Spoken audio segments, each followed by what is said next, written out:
আল্লাহ রাব্বুল আলামিন বলেন আফাগায়রা দীনিল্লাহি ইয়াবগুনা ওয়া লাহু আসলামা মান ফিস সামাওয়াতি ওয়াল আরদ তাওআন ওয়া কারহা ওয়া ইলাইহি ইরজাউন।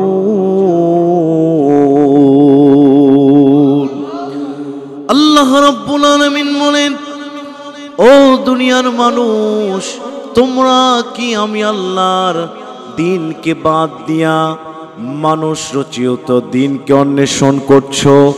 মানুষ রচিত আয়োজিত সেকুলারিজম, কমিউনিজম, লিলিল কালমা আসমাউ সেতুর আইনের দিকে তোমরা কি ঝুঁকে পড়ছো? ওগুলো কি অন্বেষণ করছো? ও দুনিয়ার মানুষ, শুনে রেখে দাও, ওয়ালাহু আসলামা মান ফিস সামাওয়াতি ওয়াল আরদ, অথচ আকাশ জমিনের মাঝখানে আমার যত মাখলুকাত আছে, সব মাখলুকাত আমি আল্লাহর দিকে আত্মসমর্পণ করেছে, নিজেদের মাথাগুলো নুয়ে দিয়েছে আমি আল্লাহর পানে, আমি আল্লাহর দিকে নিজেদের মাথাগুলো ঝুঁকায় দিয়েছে। তাওআন ওয়া কারহা, তাদের ইচ্ছাই হোক অনিচ্ছাই হোক, ওয়া ইলাইহি ইরজাউন, মানুষ তোমাদেরকেও আমি আল্লাহর দিকে চলে আসতে হবে। জোরে বলেন সুবহানাল্লাহ। কোরআনুল কারীমের 3 নম্বর সূরা, সূরা ইমরানের 83 নম্বর আয়াতে আল্লাহ এই কথা বললেন। আল্লাহ যেন আমাদেরকে ডাক দিয়ে বলছে, আমার দিন যেটা, ইন্নাদ-দীন ইনদাল্লাহিল ইসলাম, যে দিনকে আমি তোমাদের জন্য মনোনীত করেছি, এই দিন বাদ দিয়া মানুষ রচিত দিনকে যারা খুঁজছো, তোমরা কি জানো আকাশ জমিনের মাঝখানে যা আছে, পৃথিবীতে অনেকে বলেন পৃথিবীতে মাখলুকাতের সংখ্যা 18,000, এটা কোথা থেকে এসেছে জানা নাই, অথচ হালের বিজ্ঞানী, জাপানের বিজ্ঞানীরা বলছে পৃথিবীতে একটা পিপিলিকার জাত আছে 36,000-এর উপরে। জোরে বলেন সুবহানাল্লাহ। এইরকম কোটি কোটি অগণিত সমস্ত মাখলুকাত তাদের রবের দিকে মাথা নুয়ে দিয়েছে। ও দুনিয়ার মানুষ, তোমাদেরকেও আমি আল্লাহর দিকে আসতে হবে। জোরে বলেন সুবহানাল্লাহ। সম্মানিত ভাইরা আমার, তাহলে দিন মানে কি? দিন মানে ইসলাম, জীবন ব্যবস্থা। এই ইসলাম আবার 2 প্রকার। এক প্রকার ইসলাম হচ্ছে প্রাকৃতিক ইসলাম, যে ইসলাম মানুষের কায়েম করা লাগবে না, যে ইসলামটা আল্লাহ নিজে সিস্টেমি ওয়েতে যুক্তারবিয়া চাওয়ার আগে আমার আল্লাহ পাওয়ার ব্যবস্থা করে দিবেন। সন্তানের বয়স যখন 6, তখন সে শিশু, যখন 18 বছর হয়ে যায় তখন সে যৌবনে পদার্পণ করে। আল্লাহ যে একের পর এক তার স্তরগুলো হাইলাইট করে উপর দিকে নিয়ে যায়। আমার ভাইরা, সিস্টেমে যে প্রাকৃতিক ওয়ে জীবন ব্যবস্থার ধারামালা চলে, এগুলো হচ্ছে প্রাকৃতিক ইসলাম। আর শরীয়ত ইসলাম, যেটা আল্লাহ কায়েম করে দিবে না, যে ইসলাম কায়েম করতে গিয়া আমার নবীজি দান মোবারক শহীদ করেছেন। আমার নবীজি উহুদের ময়দানে দান মোবারক শহীদ হয়েছে। খাব্বাব খোবাইবকে দুনিয়া থেকে বিদায় করা হয়েছে। আম্মার ইয়াসিরকে চিরে ফেলা হয়েছে। বনি ইসরাইলের কওমের 70,000 নবী রাসূলকে একই টাইমে হত্যা করেছিল ইহুদিরা। একমাত্র আল্লাহর জমিনে নিল হুকমু ইল্লা লিল্লাহ, জমিন যার আইন চালু করতে চেয়েছে তারা তার। জোরে বলেন ঠিক কি না? সম্মানিত ভাইরা আমার, আল্লাহকে আমরা প্রশ্ন করব, আল্লাহ এক এক করে উত্তর দিয়ে দিবেন। আজকে আমি আমার কোনো কথা বলবো না, কথা হবে একমাত্র যার, বলেন তার নামটা কি? আমরা জিজ্ঞেস করলাম, আমরা যদি দিন কায়েমের চেষ্টা না করি, আল্লাহ তোমার দিনের ওপর যদি না থাকি, আমরা যদি নামাজ পড়ে শুধু নিজেদেরকে ইসলামের ভিতরে ভেবে নিই, আমরা শুধু রোজা রেখেই ইসলামকে নিজেদের জীবনে আলিঙ্গন করে নিয়েছি, এটা যদি আমরা ভেবে নিই, তাহলে কি আমরা ভুল ভাবছি নাকি? আমার নবীজির হাদিস আমাদের চোখের সামনে এসে বলছে। মুসলিম শরীফের হাদিস 1271 নম্বর হাদিস, আনাবি হুরায়রা রাদিয়াল্লাহু তাআলা আনহু আনিন নবী সাল্লাল্লাহু আলাইহি ওয়াসাল্লাম মান মাতা ওয়া লাম ইয়াগজু ওয়া লাম ইউহাদ্দিস বিহি নাফসাহু মা তাআলা শুবাতি মিনান নিফাক রাওয়াহুল মুসলিম ওয়া মিশকাতুল মাশাওয়ি। আল্লাহর হাবিব প্রফেট মুহাম্মদ সাল্লাল্লাহু আলাইহি ওয়াসাল্লাম বলছেন, মান মাতা, যে ব্যক্তি মারা গেল, ওয়ালাম ইয়াগজু, অথচ গাজওয়া করলো না, দিন কায়েমের চেষ্টা করলো না, জিহাদ করলো না, সংগ্রাম করলো না, নামাজ পড়লো, হাজী সাহেব হজ করলো, অথচ দিন কায়েমের জন্য গাজওয়া করলো না, ওয়ালাম ইউহাদ্দিস বিহি নাফসাহু, এবং অন্তরে এর বাসনাও বাঁধলো না, মা তাআলা শুবাতি মিনান নিফাক, আমার নবীজি বলেছেন ওই মানুষের মৃত্যু হবে মুনাফিকের মৃত্যু। জোরে বলেন নাউযুবিল্লাহ। তাহলে আপনি যত বড় হাজী হন, যত বড় মুসল্লি হন, যত বড় নিজেদেরকে বড় বড় পাক্কা ইমানদার দাবি করেন না কেন, যদি ইসলাম কায়েমের টেন্ডেন্সি আপনার ভিতরে না থাকে, আপনার মৃত্যু হবে মুনাফিকের মৃত্যু। বুঝে রাখবেন, পৃথিবীর সব মিথ্যা হতে পারে, আমার নবীজির কথা কখনো মিথ্যা নয়। কথা বলেন ঠিক কিনা? আল্লাহকে আমরা সুআলে মুকাত্তাআ উচ্চ প্রশ্ন করলাম, আল্লাহ আপনি যে আপনার দিনটাকে অন্বেষণ করে আপনার দিনের উপর থাকতে বললেন, মানুষের দিন বাদ দিতে বললেন, ও আল্লাহ আপনি একটু বলে দেন আপনার দিনগুলো কি কি। আল্লাহ রাব্বুল আলামিন বলছেন, আমার বান্দা মিলল তোমার দুটি আঁখি, তাকায় দেখো আল্লাহর কিতাব আল কোরআন। এই কোরআনটা গবেষণা করলে পেয়ে যাবে কোরআনুল কারীমের ভিতরে আল্লাহ দিনের 1 নয় 2 নয় 8টি অর্থ আমার আল্লাহ দিয়ে রেখেছেন। জোরে বলেন সুবহানাল্লাহ। 8টি জিনিসের উপর যদি ইস্তেকামত থাকতে পারেন, 8টি জিনিসকে যদি মেনে নিতে পারেন, তাহলেই আপনি আল্লাহর দ্বীনের উপর আছেন। জোরে বলেন আল্লাহু আকবার। 1 নাম্বার আল্লাহকে প্রশ্ন করলাম, আল্লাহ আপনি একটু বলেন তো আপনার দিনটা কি? আপনার দিনের উপর আমরা থাকতে চাই, যদি আপনার দিনের উপর না থাকি মুনাফিক হয়ে আমাদের মৃত্যু হবে। আল্লাহ বলছে, শোন বান্দা, যদি দিনটা শুনতে চাস, 1 নাম্বার দিনের অর্থ হচ্ছে, দিন মানে তরিকা, ইবাদত করার পদ্ধতি। জোরে বলেন আল্লাহু আকবার। কোরআনুল কারীমের 42 নম্বর সূরা, সূরা শুরা এর 21 নম্বর আয়াতে আল্লাহ রাব্বুল আলামিন সুন্দর করে বলছেন, আম লাহুম শুরাকাউ শারাউ লাহুম মিনাদ-দীন। আল্লাহ রাব্বুল আলামিন বলছেন, ও বান্দা আমার ইবাদত করবি, আমার ইবাদতের প্রক্রিয়া, আমার ইবাদতের পদ্ধতি যেটা, আমার বান্দারা শোন শোন। দুনিয়াতে তো অনেকের তরিকা দেখেছিস, নেতার তরিকার উপর চলেছিস, পীরের তরিকার উপর চলেছিস, কোন তরিকা তোকে জান্নাতে পৌঁছাতে পারবে না। একমাত্র তরিকা, পদ্ধতি, আমি আল্লাহর পদ্ধতির উপর যদি ইবাদত করতে পারিস, তাহলেই জান্নাতে যেতে পারবি, তাহলেই দ্বীনের ভিতর থাকতে পারবি। জোরে বলেন আল্লাহু আকবার। সম্মানিত ভাইরা আমার, ইবাদত কবুল হওয়ার মৌলিক শর্ত হচ্ছে 2টি। জোরে বলেন কয়টি? 1 নাম্বার আল্লাহর হুকুম, 2 নাম্বার রাসূল সাল্লাল্লাহু আলাইহি ওয়াসাল্লামের তরিকা। আল্লাহু আকবার। সম্মানিত ভাইরা আমার, বলেন তো গরু জবাই করা এটা হালাল না হারাম? জোরে বলেন। গরুটা হালাল। কেউ যদি গরুটা ফালানোর পরে এক চোটে বিসমিল্লাহ ছাড়াই আল্লাহু আকবার বলে জবাই না করে বিসমিল্লাহ ছাড়াই যদি জবাই করে দেয়, বলেন তো ওই গরু খাওয়া যাবে? আপনাদের এদিকে মনে হয় খাওয়া যায়, তাই না? জোরে বলেন, খাওয়া যাবে?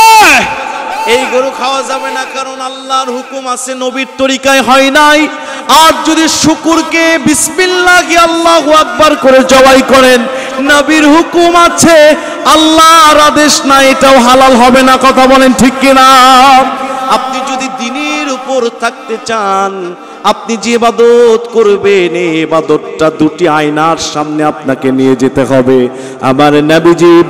আমার নবীজি বিদায় হজ্জের ভাষণে বলেছিলেন, তারাকতু ফীকুম আমরাইন লাম তাদিল্লু মা তামাসসাকহুমা ফি মান তামাসসাক ফীহিমা কিতাবাল্লাহ ওয়া সুন্নাতি রাসূলিল্লাহ। জোরে বলেন আল্লাহু আকবার।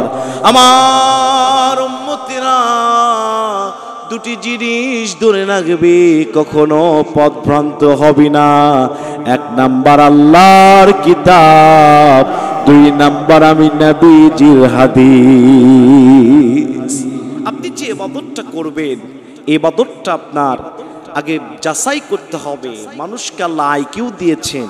বর্তমান বিজ্ঞানীরা বলছে মানুষের ব্রেনটে যদি বিশ্বের এই পৃথিবীর মতো 30টা বিশ্বের জ্ঞানকে পরিপূর্ণ ঢোকায় দেওয়া হয়, মানুষের মেমোরিটা এত বড় যার 100 ভাগের 2% ফ্লাপ হবে না। চিৎকার দিয়ে বলেন আল্লাহু আকবার। এত বড় মেমোরি আল্লাহ আপনাকে দিয়েছে, একটু আপনাকে খাটতে হবে। আমি যে ইবাদতটা করছি, আমার এই ইবাদতটা কি দ্বীনের ওপর হচ্ছে কি না? আমার এই ইবাদতটা যদি দ্বীনের ওপর হয়, তাহলে সত্য আমার দুইটি, আমার এই ইবাদতটা রাসূলের পদ্ধতি এবং আল্লাহর হুকুম থাকতে হবে। যদি আল্লাহর হুকুম রাসূলের পদ্ধতির কোনো একটা বাদ যায়, ওটা ইবাদতে ইবাদতে লিল্লাহি না, ইবাদতে শায়াতিন। কথা বলেন ঠিক কি না? সম্মানিত ভাইরা আমার, এই 96% মুসলমানের দেশে ইবাদতে লিল্লাহি যেমন হচ্ছে, দুঃখের বিষয় হলো সত্য ইবাদতে শায়াতিন, শয়তানের ইবাদত বিভিন্ন দরবার শরীফে হয়। কথা বলতে হবে ঠিক কিনা? আপনি যদি আল্লাহর দ্বীনের উপর থাকতে চান, আল্লাহ বলছেন আমার দ্বীন বাদ দিয়া ফাগাইরা দীনিল্লাহি ইয়াবগুন, আমার দ্বীন বাদ দিয়া মানুষের দ্বীন খুঁজছো, আমার দ্বীন বাদ দিয়া পীরের তরিকা খুঁজছো, পীরের দ্বীনের উপর চলছো, তুমি ইসলামের ভিতরে নাই, তোমার মৃত্যু হবে মুনাফিকি মৃত্যু। কথা বলতে হবে ঠিক কিনা? তাহলে আমরা দ্বীনের 1 নাম্বার অর্থ পাইলাম, ইবাদতের তরিকা হচ্ছে দ্বীনের 1 নাম্বার অর্থ। আল্লাহকে জিজ্ঞেস করলাম, আল্লাহ দ্বীনের 2 নাম্বার অর্থটা কি, আপনি একটু বলে দেন। আল্লাহ পাক কি চমৎকার করে কোরআনুল কারীমের 2 নাম্বার সূরার নাম সূরা বাকারা 132 নম্বর আয়াতে আল্লাহ বলছেন, ইন্নাল্লাহা আশতাফা লাকুমুদ্দীন। শোনো বান্দা, দ্বীনের 2 নাম্বার অর্থ হচ্ছে, দ্বীন মানে আমি আল্লাহর তাওহীদ, আমি আল্লাহর একত্ববাদ। চিৎকার দিয়ে বলতে হবে আল্লাহু আকবার। আজকে আমার দেশে আপনি আল্লাহকে রব মানবেন, আবার বলবেন সকল ক্ষমতার মালিক জনগণ, government for the people, by the people, of the people, ডেমোক্রেসির সংজ্ঞা, বলবেন সকল ক্ষমতার মালিক জনগণ। এটা যদি কেউ বলে, সে কখনো আল্লাহর দ্বীনের উপর থাকতে পারবে না। আপনি যদি আল্লাহর দ্বীনের প্রতীক হন, তাহলে আপনাকে মানতে হবে সকল ক্ষমতার একমাত্র উৎস, একমাত্র একমাত্র সত্তা হচ্ছে কাবার মালিক আল্লাহ। চিৎকার দিয়ে বলেন আল্লাহু আকবার।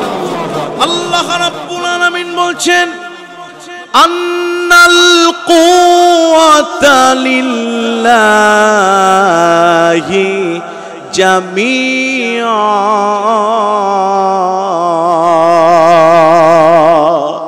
আল্লাহ রাব্বুল আলামিন বলছেন, সকল ক্ষমতার মালিক আমি আল্লাহ। ও বাংলার মুসলমান, এই দেশে কত চাচার ক্ষমতা চলল, কত বাবার ক্ষমতা চলল, এই দেশে স্বামীর ক্ষমতা, স্ত্রীর ক্ষমতা চলেছে, আপার ক্ষমতা চলেছে। একটিবার সোনার বাংলা রবের ক্ষমতায় চলার দরকার আছে না নাই? আল্লাহ বলছেন, ইন্নাল্লাহা দিন, দিনের উপর যদি থাকতে চাও, 2 নম্বরে আমার বান্দারা দিনকে ধরতে যদি চাও, একমাত্র তাওহীদ, আমি আল্লাহর উপর বিশ্বাস স্থাপন করতে হবে। আমার একত্ববাদ, আমার ক্ষমতাকে মেনে নিতে হবে। সকল ক্ষমতার মালিক জনগণ নয়, মুসলমানের একমাত্র ঈমান হচ্ছে সমস্ত ক্ষমতার একমাত্র উৎস হচ্ছে আমার আল্লাহ। জোরে বলেন ঠিক কিনা? আপনি যদি নেতাকে অনেক ক্ষমতাশীল ভেবে ভয় করেন যে সে তো খুব পাওয়ারে আছে, পাওয়ার থেকে আমার অনেক ক্ষতি করতে পারে অথবা উপকার করতে পারে, এই টেন্ডেন্সি আপনাকে দিন থেকে বের করে দিবে। পৃথিবীতে কেউ পাওয়ার দিয়ে আপনার ক্ষতিও করতে পারবে না, আপনার উপকারও করতে পারবে না। একমাত্র পাওয়ার দিয়া যিনি ক্ষতি, পাওয়ার দিয়ে আপনাকে বিপদে ফেলে পরীক্ষায় অথবা আপনাকে আনন্দের ভিতরে ভাসায় দিতে পারে, উনি আর কেউ নয়, আমার আল্লাহ। এই বিশ্বাস যে স্থাপন করে জীবন পরিচালনা করে, সেই ব্যক্তি দিনের ভিতরে আছে। জোরে বলেন আল্লাহু আকবার। আল্লাহর কাছে আমরা প্রশ্ন করলাম, আল্লাহ তাহলে দিনের 1 নম্বর অর্থ পাইলাম, দিন মানে ইবাদতের তরিকা।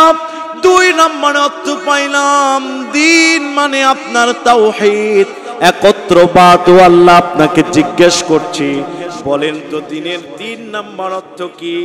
আমার আল্লাহ বলছে, ও বান্দা, দিনের 3 নম্বর অর্থ প্রত্যেক দিন শতবার তোমাদের পড়তে হয়।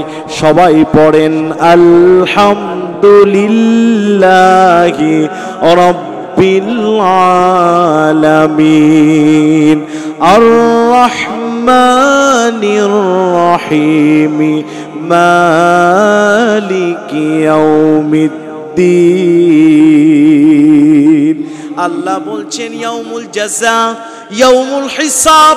দিনের 3 নম্বর অর্থ হচ্ছে কিয়ামতের দিন।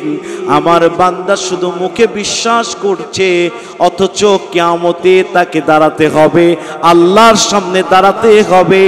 এই টেন্ডেন্সি যে নিয়ে আমলে আনে না, যে ব্যক্তি আল্লাহর সামনে দাঁড়াতে হবে, সমস্ত বিচার আল্লাহ করবে, এই চেতনা যার ভিতরে নাই, শুধু মুখে স্বীকার করে কিয়ামত হবে, অথচ আমলে সে জালেম হয়েছে, মুনাফিক হয়েছে, কাফেরে পরিপূর্ণ হয়েছে, চিটার বাটপারে পরিচালিত হয়েছে। আমার ভাইরা, সে ব্যক্তির ভিতরে এই টেন্ডেন্সি নাই, আল্লাহর দরবারে আমাকে দাঁড়াতে হবে। যদি এই টেন্ডেন্সি তার ভিতরে থাকে, কিয়ামতের দিন তাকে দাঁড়াতে হবে। আগামীকাল সূর্য যেমন উঠবে সত্য, এর চাইতেও হাজার হাজার গুণ সত্য হচ্ছে। আল্লাহর সামনে আমাদেরকে বসে থাকতে হবে বিচারের ময়দানে।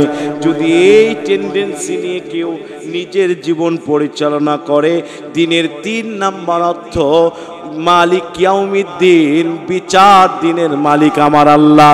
জোরে বলেন আল্লাহু আকবার।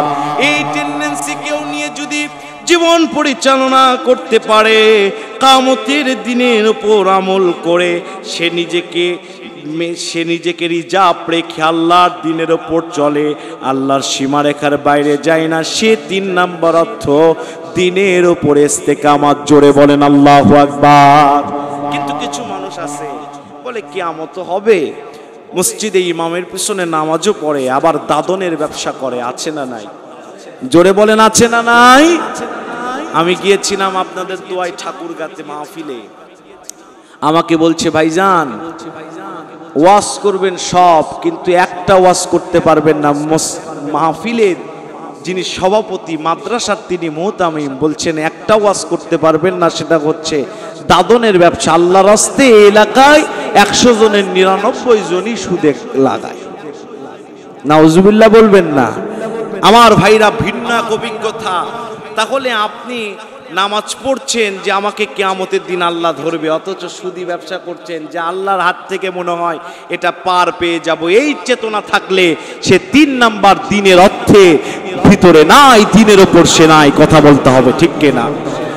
সম্মানিত ভাইরা আমার, তাহলে 1 নাম্বার দিন মানে পাইলাম ইবাদতের তরিকা, দুই নাম্বার দিন মানে পাইলাম আল্লাহর রুবুবিয়াত, আল্লাহর একাত্মবাদ, তাওহীদের শিক্ষা। এই দুটার উপর যে থাকবে। তিন নাম্বার দিন মানে কিয়ামত, আল্লাহর দরবারে দাঁড়াতে হবে। ও যুবক, তুমি যা করছো তোমাকে একবার ভাবতে হবে, আমি যা করছি আমার পৃথিবীর কেউ যদি না দেখে, আমার আল্লাহ দেখছে। কিয়ামতের দিনে আমাকে দাঁড়াতে হবে। এই টেন্ডেন্সি যে নিয়ে নিজের জীবনকে পরিচালনা করবে, নিজের লাইফস্টাইলকে আল্লাহর ভয়ে সাজাবে, ওই মানুষ 3 নাম্বার দিনের অর্থের ওপরে ইস্তেকামাত দিনের ভিতর আছে। জোরে বলেন আল্লাহু আকবার। আল্লাহকে জিজ্ঞেস করলাম, আল্লাহ গো শুনেন, আপনি যে 8টি দিনের অর্থ বললেন, 3 নম্বরে দিনের অর্থটা পেয়ে গেলাম। ও আল্লাহ, দিনের একটু 4 নাম্বার অর্থটা বলে দেন। আল্লাহ বলছে, কোরআনটা একটু খোল। 98 নম্বর সূরা বাইয়িনাতের 5 নম্বর আয়াতে আল্লাহ কি চমৎকার করে বলছেন, ওয়ামা উমিরু ইল্লা লিয়াবুদুল্লাহা মুখলিসিনা লাহুদ্দীন।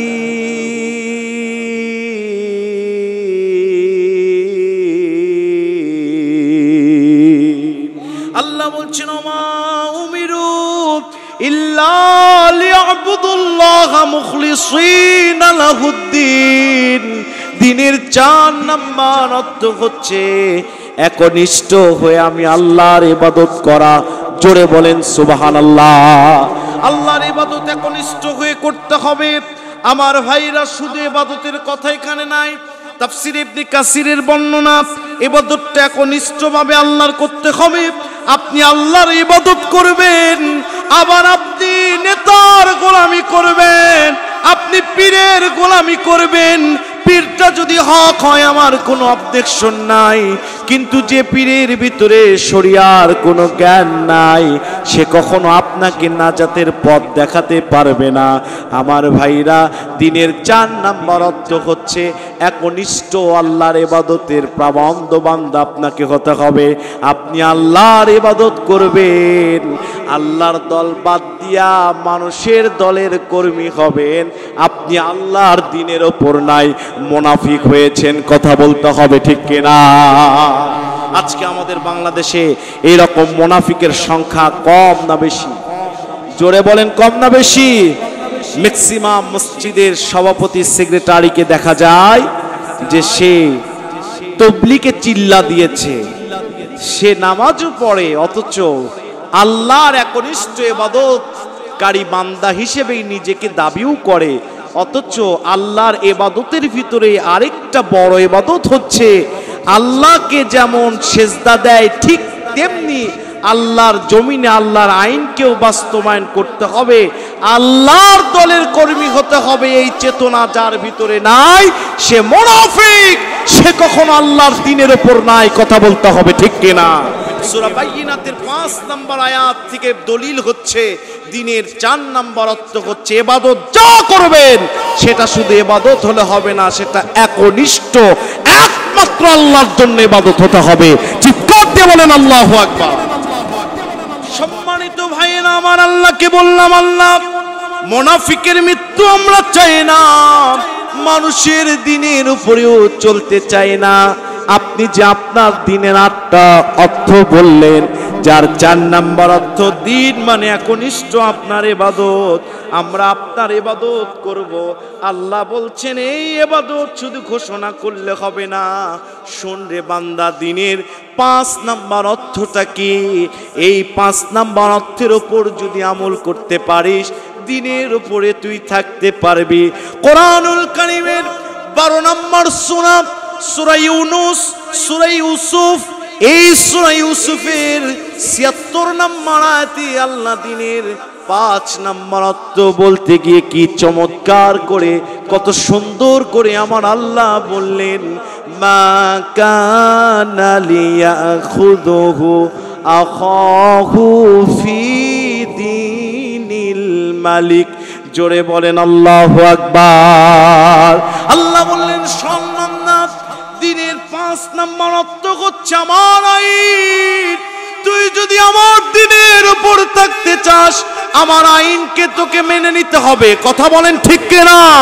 যদি না মানিস, মান আ'রাদা আন যিকরি ফাইন্না লাহু মাঈশাতান দনকা ওয়া নাহশুরুহু ইয়াওমাল কিয়ামাতি আ'মা। যদি আমার আইন না মানিস, মানুষ রচিত আইনের প্রতি চলিস, নামাজি হোস, রোজাদার হোস, যাকাত দেনেওয়ালা বান্দা হয়ে যাস, আমার আইন যদি না মেনে মানুষের আইন মানিস, কিয়ামতের দিন অন্ধ হয়ে উঠতে হবে। কথা কার?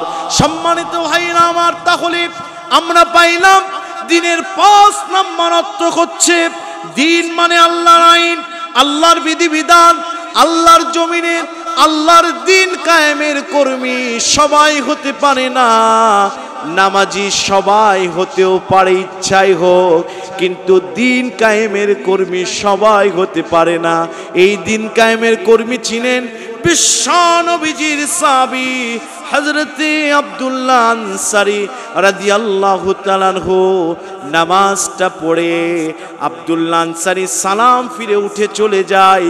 বিশ্ব নবীর কাছে রিপোর্ট চলে গেলেন, ইয়া রাসূলুল্লাহ, আপনার খুব প্রামাণ্য বান্দা, আপনার খুব প্রামাণ্য মুসল্লি, আপনার খুব কাছের উম্মাহ হযরত আব্দুল্লাহ আনসারী রাদিয়াল্লাহু তাআলা আনহু নামাজটা পড়ে তাড়াতাড়ি বাড়িতে চলে যায়, আসে দেরিতে, যায় তাড়াতাড়ি। নবীজি এই কথা 1 নয় 2 নয়, আমার নবীর কাছে বারবার রিপোর্টটা চলে গেলেন। বিশ্বনবী সাল্লাল্লাহু আলাইহি ওয়াসাল্লাম তিনি 3 জন অথবা 4 জন সাহাবীদেরকে নিয়ে আব্দুল্লাহ আনসারীর বাড়িতে চলে গেলেন। আমার নবীজি আব্দুল্লাহ আনসারীর বাড়িতে যে বিশ্বনবীজি সালাম দিলেন প্রথমবার, কোনো আওয়াজ নাই। আমার নবীজি দ্বিতীয়বার সালাম দিলেন, কোনো আওয়াজ নাই। প্রত্যেক সালামের পরে আরেক সালাম দিতে নবীজি একটা নির্ধারিত সময় অপেক্ষা করলেন। বিশ্ব নবীজি অনেকক্ষণ দাঁড়িয়ে থাকার পরে আল্লাহর নবীজি তৃতীয়বার সালাম দিলেন। সাহাবী বের হয়ে আসলেন, কারণ কোরআন বলছে সূরা নূর 24 নম্বর সূরা 27 নম্বর আয়াত, সূরা নূর বলছেন, ইয়া আইয়ুহাল্লাযীনা আমানু লা তাদখুলু বুয়ুতান গায়রা বুয়ুতিকুম হাত্তা তাস্তানিসু ওয়া তুসাল্লিমু আলা আহলিহা। সূরা নূর বলছেন, ওহে ঈমানদারেরা, কারো বাড়িতে ঢুকতে হলে অবশ্যই সালাম দিয়ে ঢুকতে হবে। সালাম না দিয়ে, পারমিশন না নিয়ে ঢুকতে পারবি না। আমার নবীজি 3 বার সালাম দিলেন। সাহাবী বের হয়ে আসলেন, বিশ্ব নবীর কাছে বলছেন, লাব্বাইক ইয়া রাসূলুল্লাহ। আমার নবী বললেন, আব্দুল্লাহ আনসারী, তুমি কি জানো না আমার আল্লাহ আমাকে শরীয়ত প্রণেতা করে দুনিয়াতে প্রেরণ করেছে? আমি বিশ্ব নবী প্রথমবার ডাকলাম, কোনো উত্তর দিলে না। দ্বিতীয়বার ডাকলাম, কোনো উত্তর দিলে না। তৃতীয়বার চলে আসলে, তুমি মসজিদেও নাকি দেরিতে যাও, আবার আসো, কি হয়েছে তোমার? মুনাফিকি রোগ হয়েছে কিনা? হযরত আব্দুল্লাহ আনসারী চোখের পানি ছেড়ে দিয়ে বললেন, ইয়া রাসূলুল্লাহ, ইয়া হাবিবাল্লাহ, আপনি জানেন না রাসূল, মসজিদে আপনার সাহাবীরা আপনার আলোচনা শোনার জন্য পঙ্গপালের মতো বসে থাকে। ইয়া রাসূলুল্লাহ, আমি আব্দুল্লাহ আনসারীর অন্তরটাও কেঁপে ওঠে আপনার মুখে কোরআন শোনার জন্য। ইয়া রাসূলুল্লাহ, কিন্তু কেন পারি না জানেন নাকি? আমরা স্বামী স্ত্রী 2 জন বাড়িতে থাকি, নামাজ পড়ার মতো উপযুক্ত সতর পরিপূর্ণ ঢাকার মতো কোনো কাপড় আমাদের নাই। 1 পিস কাপড় ছাড়া যখন মসজিদের মুয়াজ্জিন আজান দিয়ে দেয়, হাইয়া আলাস সালাহ, হাইয়া আলাল ফালাহ, come to the prayer, come to the success, তোমরা সফলতার দিকে আসো, তোমরা নামাজের দিকে আসো। আমি আব্দুল্লাহ আনসারী থাকতে পারি না, আমার ওই এক সেট কাপড় পরে মসজিদে যাই। ইয়া রাসূলুল্লাহ, মসজিদের দিকে যেতে যেতে আমার দেরি হয়ে যায়, সালামটা ফিরে চলে আসি। কেন জানেন নাকি নবীজি? আমার স্ত্রী মরুভূমির বালির নিচে, আমার স্ত্রী নিজের গলা পর্যন্ত পুঁতে রাখে।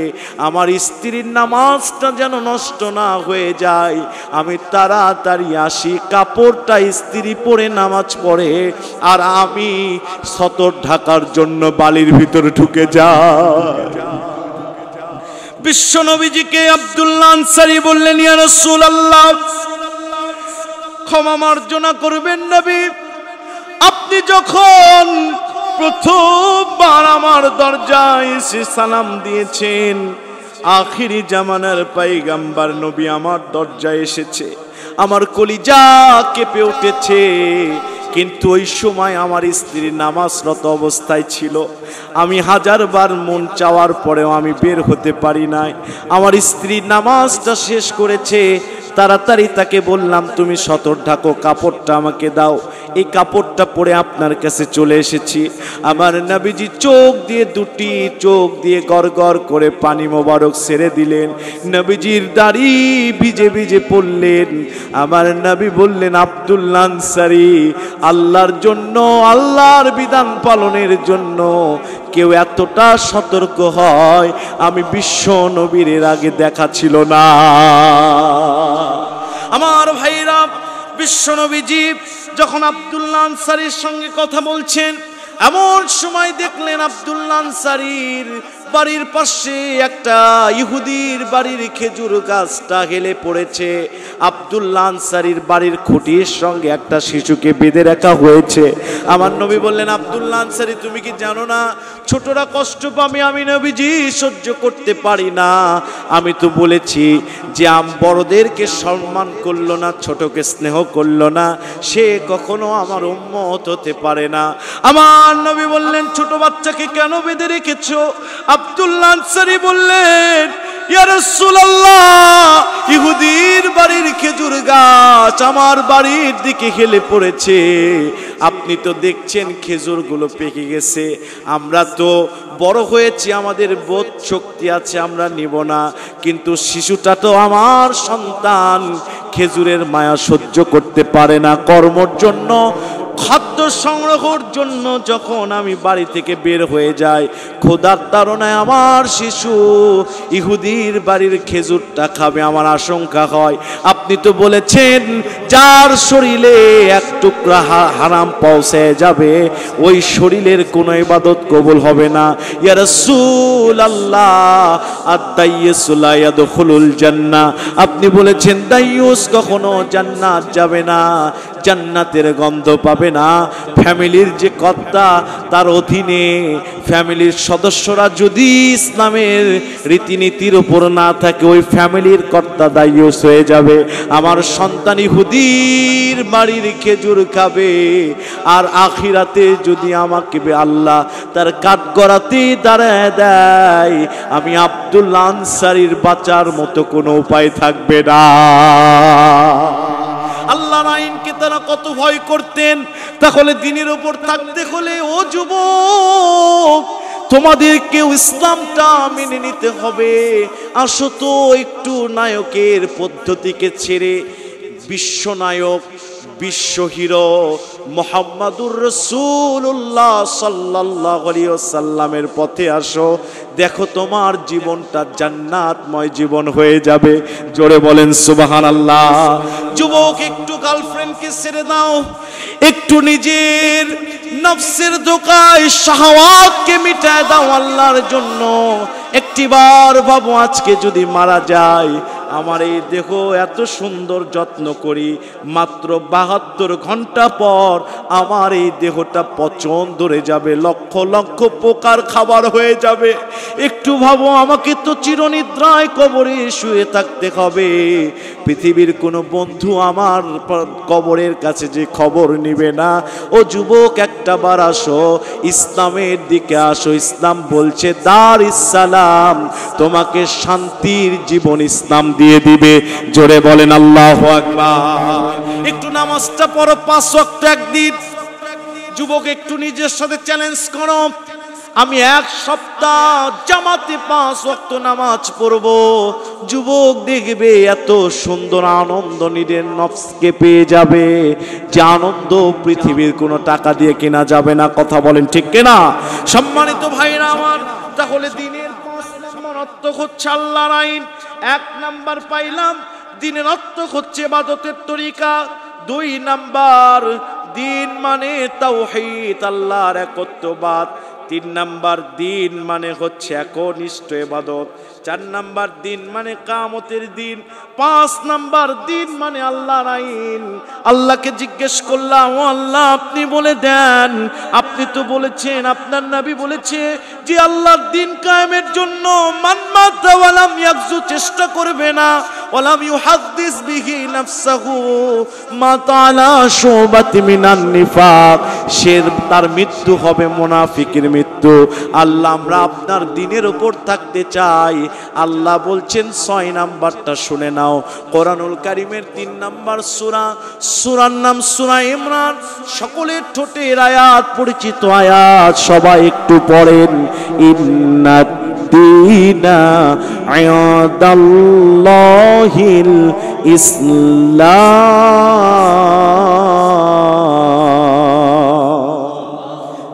আল্লাহ বলছেন, শোনো, এই দিন মানে, তাফসিরে কুরতুবীর লেখক বলছেন, এই দিন মানে পরিপূর্ণ জীবন ব্যবস্থা। চিৎকার দিয়ে বলেন আল্লাহু আকবার।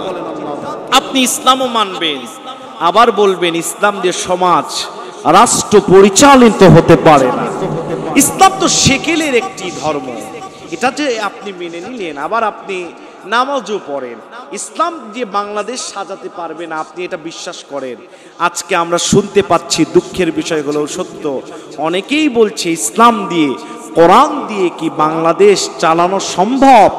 নাউজুবিল্লাহ বলবেন না। আল কোরআনু ইউফাসসিরুহুজ জামান, প্রত্যেকটি কালের জন্য আজ থেকে 100 বছর পর যুগের কি চাহিদা, আজ থেকে 100 বছর আগে কি চাহিদা ছিল, সব কিছু কোরআন এবং ইসলাম দিতে পারে। কথা বলেন ঠিক কিনা? সম্মানিত ভাইরা আমার, যে যুগে কোরআনের যে মুফাসসিররা যে তাফসীর লিখেছে, ওই যুগে ওই তাফসীর যুগের চাহিদা পূরণ করতে সক্ষম হয়েছে। চিৎকার দিয়ে বলেন আল্লাহু আকবার। আজ থেকে 100 বছর পর হলেও তাম পৃথিবীতে যে যুগ আসবে, ওই যুগে কোরআন সালামান সালামান খায়রুল কুরুনি কারনির পর্যায়ে কোরআন, এই ইসলাম পৌঁছায় দিতে পারে। কথা বলেন ঠিক কিনা? তাহলে দিনকেও আপনি থাকতে চাবেন দিনের ওপর, আবার মনে করবেন ইসলামী জীবন ব্যবস্থা দিয়া আমার রাষ্ট্র চলা সম্ভব নয়, আমার রাষ্ট্রের নারীরা অধিকার ফিরে পাবে না, নারীদের ঘরের ভিতর থাকতে হবে। কুফরি মতবাদ নিজের ভিতরে থাকার কারণে আপনি মুনাফিকের মৃত্যু হবে। কথা বলেন ঠিক কিনা? সম্মানিত ভাইরা আমার, 96% মুসলমানের দেশে, বলেন তো, ইসলামী দেশ যদি হতো, ইসলামের কথা রাষ্ট্র চলতো ইসলামের কথায়, কিন্তু এখন রাষ্ট্রের কথা ইসলাম চলে। কথা বলেন ঠিক কিনা? সম্মানিত ভাইরা আমার, যখন দেখবেন ইসলামের কথায় রাষ্ট্র চলবে, তখনই বাংলাদেশ সোনার দেশে সোনার ফসল ফলবে। কথা বলতে হবে ঠিক কিনা? সম্মানিত ভাইরা আমার, দিনের 6 নাম্বার অর্থ হচ্ছে পরিপূর্ণ জীবন ব্যবস্থা। চিৎকার দিয়ে বলেন আল্লাহু আকবার। পরিপূর্ণ একটা জীবন ইসলাম আপনাকে সব দিতে পারে, এটা আপনাকে বিশ্বাস করতে হবে, তাহলে আপনি দিনের ওপর থাকবেন। সম্মানিত ভাইরা আমার, এই পরিপূর্ণ জীবন ব্যবস্থা চলার জন্য বলেন তো একটা রীতি নীতি পদ্ধতি আচার আচরণ আছে না নাই? জোরে বলেন আছে না নাই? আল্লাহ বলছেন, শোন রে আমার বান্দা, দিনের 7 নাম্বার অর্থটা কি?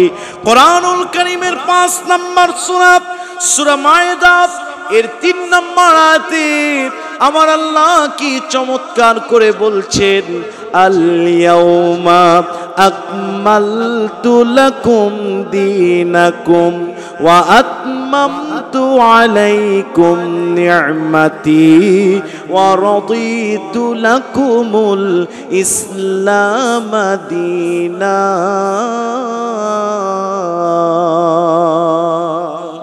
তাফসীর ইবনে কাসির, তাফসীরে কুরতুবী এবং তাফসীরে তাবারির লেখকরা বলছেন এই আয়াতের দিন শব্দের অর্থ হচ্ছে আচার আচরণ, রীতিনীতি, নৈতিকতা।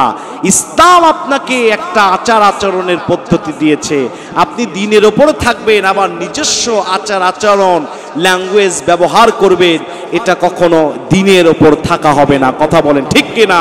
আপনি ইসলাম মেনে যখন ইসলামের আচার আচরণ, নৈতিকতাকে, রীতিনীতিকে নিজের ভিতরে আলিঙ্গন করতে পারবেন, তখনই আপনি দিনের ওপর থাকবেন। চিৎকার দিয়ে বলেন আল্লাহ। সম্মানিত ভাইয়েরা, দিনের উপর থাকে, বাবা নামাজ পড়ে হাজী সাহেব, আবার সন্তানের বিবাহের অনুষ্ঠানে ডিজে গান বাজে, আছে না নাই? এই সিরাজগঞ্জে নাই, আছে না নাই? আমার ভাইরা, এই রকম করলে আপনি ইসলাম কিছু মানছেন আবার কিছু মানছেন না। আফাতুমিনুনা বিবাদিল কিতাবি ওয়া তাকফুরুন, কিছু মানবে আর কিছু মানবে না, তা হবে না। কমপ্লিটলি এন্ড টোটালি মানতে হবে ইসলাম। ইন্নাদ দীনা ইনদাল্লাহিল ইসলাম উদখুলু ফিস সিলমি কাফা। চিৎকার দিয়ে বলেন আল্লাহু আকবার। তাহলে আপনাকে যদি বলেন আমি দ্বীনের পথিক, আল্লাহর দ্বীনের উপরে থাকবো, তাহলে বিবাহের অনুষ্ঠানে, সন্তানের বিবাহের অনুষ্ঠানে ওয়েস্টার্ন কালচারগুলো ব্যবহার করা যাবে না, আপনাকে ইসলামী কালচার ব্যবহার করতে হবে। যেমন সরস্বতী থেকে এসেছে একটা হলুদ মাখার পন্থা, যেই পন্থা এখন মুসলমানদের প্রত্যেকটি বিবাহের অনুষ্ঠানে প্রায় হয়ে থাকে। কথা বলেন ঠিক কিনা? অথচ এই পন্থা হিন্দুদের সনাতন ধর্মাবলী লোকদের দেবতা সরস্বতী থেকে এই পন্থা এসেছে। জোরে বলেন নাউযুবিল্লাহ।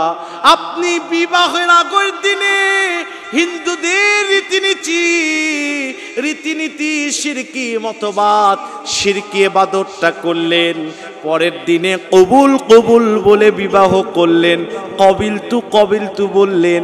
এই বিবাহের আমার ভাইরা, এই অনুষ্ঠানের 4 পয়সা মূল্য আল্লাহর দরবারে নাই। কথা বলতে হবে ঠিক কিনা? সম্মানিত ভাইরা আমার, দিনের 8 নম্বর অর্থটা কি?